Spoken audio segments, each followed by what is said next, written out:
ഇപ്പോൾ K V Thomas ഇപ്പോൾ കോൺഗ്രസ് നേതാവ് കെ വി തോമസ് ടെലിഫോൺ ലൈനിൽ ചേരുകയാണ്. ശ്രീ കെ വി തോമസ്, ഒരുപക്ഷെ മുന്നണി രാഷ്ട്രീയത്തിന്റെ വക്താവായിട്ടാണ് സീതാറാം യെച്ചൂരി അറിയപ്പെടുന്നത്. ഇടതുപക്ഷം ഏറ്റവും കൂടുതൽ വെല്ലുവിളി നേരിട്ട സമയത്താണ് പ്രകാശ് കാരാട്ടിൽ നിന്നും CPM ജനറൽ സെക്രട്ടറി സ്ഥാനം യെച്ചൂരിയിലേക്ക് എത്തുന്നത്. അദ്ദേഹത്തെ മുന്നണി രാഷ്ട്രീയത്തിന്റെ വക്താവായിട്ടാണ് അറിയപ്പെടുന്നത്. അദ്ദേഹത്തിന്റെ സംഭാവനകളെ ഏത് രീതിയിൽ ഓർത്തെടുക്കാം?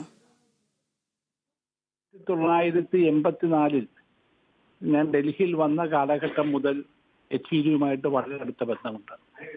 അദ്ദേഹത്തിന്റെ രാഷ്ട്രീയത്തിന് അതീതമായൊരു സുഹൃത്താണ്. സെനർ ഹാളിൽ ഒരു യെച്ചൂരി കോർണർ തന്നെയുണ്ട്. അവിടെ ഞങ്ങളെല്ലാം ഒത്തുകൂടുകയും കാപ്പ് കുടിക്കുകയൊക്കെ ചെയ്യും. യെച്ചൂരിയെ സംബന്ധിച്ചിടത്തോളം അദ്ദേഹത്തിന്റെ കാഴ്ചപ്പാടിൽ ഒരിക്കലും വിട്ടുവീഴ്ച. അദ്ദേഹം തികഞ്ഞൊരു കമ്മ്യൂണിസ്റ്റുകാരനായിരുന്നു. അദ്ദേഹം ദേശീയതയ്ക്ക് വേണ്ടിയാണ് നിന്നിട്ടുള്ളത്. ഇപ്പോൾ കഴിഞ്ഞ ഇന്ത്യ മുന്നണി ഉണ്ടാക്കുന്ന സന്ദർഭത്തിൽ തന്നെ CPM പല പ്രശ്നങ്ങൾ ആ മുന്നണിയുടെ ഫോർമേഷൻ CPM ഇങ്ങനെ കേരളത്തിലേക്ക് അത് അഫക്ട് ചെയ്യുന്നു നോക്കിയപ്പോൾ ദേശീയ തലത്തിൽ BJPക്കെതിരായ വിട്ടുവീഴ്ചയില്ലാത്ത ഒരു നിലപാടാണ് അന്ന് യെച്ചൂരി ഉൾപ്പെടെ. ഇന്നത്തെ ഇന്ത്യ മുന്നണിയുടെ രൂപീകരണത്തിൽ വലിയ സംഭാവന യെച്ചൂരി ചെയ്തിട്ടുണ്ട്. അദ്ദേഹം അതോടൊപ്പം നല്ലൊരു സ്നേഹിതൻ കൂടിയാണ്. ശ്രീ കെ വി തോമസ്, അദ്ദേഹത്തിന്റെ യഥാർത്ഥ പേര് യെച്ചൂരി സീതാരാമ റാവു എന്നാണ് അദ്ദേഹത്തിന്റെ യഥാർത്ഥ പേര്. അദ്ദേഹം ജാതിവാൽ മുറിച്ചു മാറ്റിയതിനു ശേഷമാണ് സീതാറാം യെച്ചൂരി എന്ന് അറിയപ്പെടുന്നത് തന്നെ. അദ്ദേഹത്തിന്റെ അടുപ്പക്കാരെല്ലാം തന്നെ ശ്രീ സീതാറാം യെച്ചൂരിയെ ബാബു എന്നായിരുന്നല്ലേ വിളിച്ചിരുന്നത്? ഞാൻ അദ്ദേഹത്തെ യെച്ചൂരി എന്നാണ് വിളിക്കുന്നത്. അത്രമാത്രം അടുപ്പം എനിക്കുണ്ടായിരുന്നു. അദ്ദേഹത്തെ ചില ആളുകൾ ബാബു എന്ന് വിളിക്കും.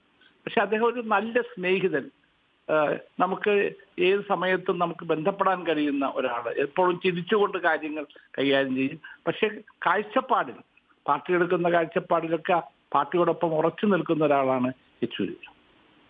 ഒരുപക്ഷെ ഇന്ത്യൻ രാഷ്ട്രീയത്തെ സംബന്ധിച്ചിടത്തോളം ഒരു മുന്നണി ബന്ധം അത് ഇന്ത്യൻ രാഷ്ട്രീയത്തിന്റെ മതേതരത്വ സ്വഭാവവും ജനാധിപത്യ സ്വഭാവവും ഊട്ടിയുറപ്പിക്കുന്നതിന് ഒരു മുന്നണി രാഷ്ട്രീയത്തിന്റെ അത്യാവശ്യം, അതിന്റെ അനിവാര്യത, അതിനെക്കുറിച്ച് അദ്ദേഹത്തിന്റെ കാഴ്ചപ്പാട് എന്തായിരുന്നു? അദ്ദേഹത്തിന് വളരെ വ്യക്തതയുണ്ടായിരുന്നു. ഉദാഹരണമായിട്ട് ഇന്ത്യ മുന്നണി രൂപീകരിച്ചു കഴിഞ്ഞപ്പോൾ കേരളത്തിൽ ഒരു ഭാഗത്ത് CPM നയിക്കുന്ന LDFും മറുഭാഗത്ത് കോൺഗ്രസ് നയിക്കുന്ന ഐക്യജനാധിപത്യ മുന്നണിയാണ്. അവിടെ ഈ ഫൈറ്റ് നടക്കുമ്പോൾ പലപ്പോഴും CPMനാണ് നഷ്ടം വരുന്നത്. അതേ സന്ദർഭത്തിൽ തന്നെ കേരളത്തിന് പുറത്ത് കോൺഗ്രസും CPM ഉൾപ്പെടെ ഇടതുപക്ഷ പ്രസ്ഥാനം കൈകോർത്ത് പിടിച്ച് പോവുകയും ചെയ്യും. ഞാൻ തന്നെ യെച്ചൂരിയോട് ചോദിച്ചത് എങ്ങനെ ഗുണകരമാകും? കേരളത്തിൽ നിന്ന് വേണം 2 സീറ്റ് LDFനും CPMനും കിട്ടാൻ. അവിടെ കോൺഗ്രസുമായിട്ട് ഫൈറ്റ് ചെയ്യാൻ, പ്രത്യേകിച്ച് വയനാട്ടിൽ രാഹുൽ ഗാന്ധി വന്ന് മത്സരിക്കുമ്പോൾ ഞാൻ ഇതെങ്ങനെ അഡ്ജസ്റ്റ് ചെയ്യാൻ പറ്റും? അദ്ദേഹം പറഞ്ഞു, രാഹുൽ ഗാന്ധി അവിടെ മത്സരിക്കാൻ തീരുമാനിക്കേണ്ട കോൺഗ്രസ് ആണ്. പക്ഷേ ദേശീയ തലത്തിൽ BJP ആണ് നാം ഫൈറ്റ് ചെയ്യുന്നത്. അതുകൊണ്ട് സ്വാഭാവികമായിട്ടും എല്ലാവരും ഒന്നിച്ചു നിൽക്കണം. ജനാധിപത്യ പ്രസ്ഥാനങ്ങൾ, മതേതരത്വ പ്രസ്ഥാനങ്ങളെല്ലാം ഒന്നിച്ചു നിൽക്കണം.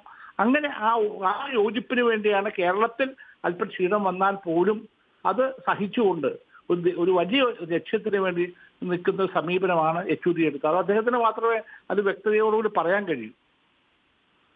മതേതര സഖ്യത്തിന്റെ പ്രവർത്തനത്തിനായി മുൻനിരയിൽ നിന്ന നേതാവായിരുന്നു സീതാറാം യെച്ചൂരി. എല്ലാ സഖ്യങ്ങളെയും കൂട്ടിയോജിപ്പിക്കാനായി അദ്ദേഹം ഏത് രീതിയിലുള്ള പ്രവർത്തനങ്ങളായിരുന്നു മുന്നോട്ട് വെച്ചിരുന്നത്? അദ്ദേഹം എല്ലാവരുമായിട്ട് സംസാരിക്കും. ഇപ്പൊ സോണിയാഗാന്ധിയുമായിട്ട് പല കാര്യങ്ങളും, ഇപ്പൊ സോണിയാജിയുടെ ഏറ്റവും അടുത്ത് സംസാരിക്കുന്ന ആളാണ്. മറ്റു രാഷ്ട്രീയ പാർട്ടികളുമായിട്ട് സംസാരിക്കുന്ന ഒരാളാണ്. അങ്ങനെ എല്ലാവരുമായി സംസാരിക്കുകയും, ഞാൻ ഇന്നും ഓർക്കുന്നുണ്ട്, ഭക്ഷ്യസുരക്ഷാ നിയമം 2013 പാസ്സാക്കുന്ന സന്ദർഭത്തിൽ CPMന്റെ നിലപാട് യൂണിവേഴ്സൽ റേഷനിങ് ആണ്. മുഴുവൻ ആളുകൾക്ക് സബ്സിഡൈസ് ചെയ്ത് കൊടുക്കണം.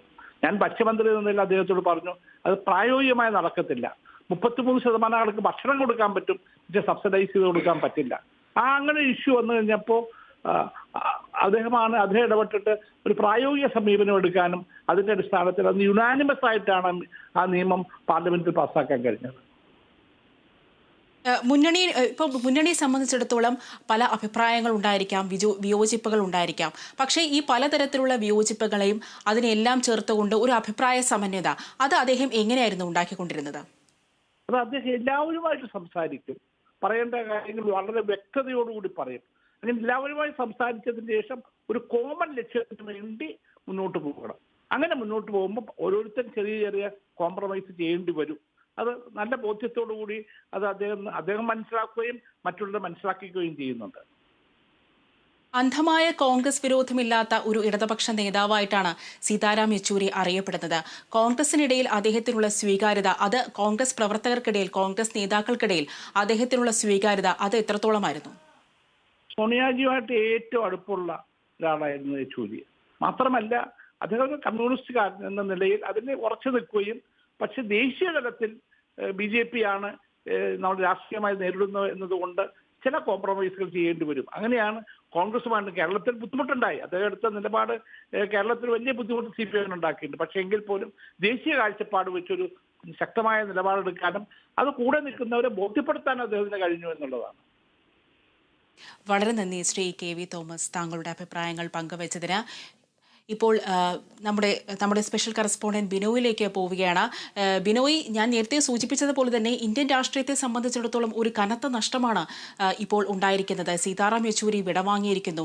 മാത്രമല്ല, അദ്ദേഹം ആഗ്രഹിച്ചതുപോലെ തന്നെ അദ്ദേഹത്തിന്റെ മൃതദേഹം ഇപ്പോൾ ദില്ലി എയിംസിലെ വിദ്യാർത്ഥികൾക്കായിട്ട് പഠിക്കാനായി നൽകാൻ പോവുകയാണ്.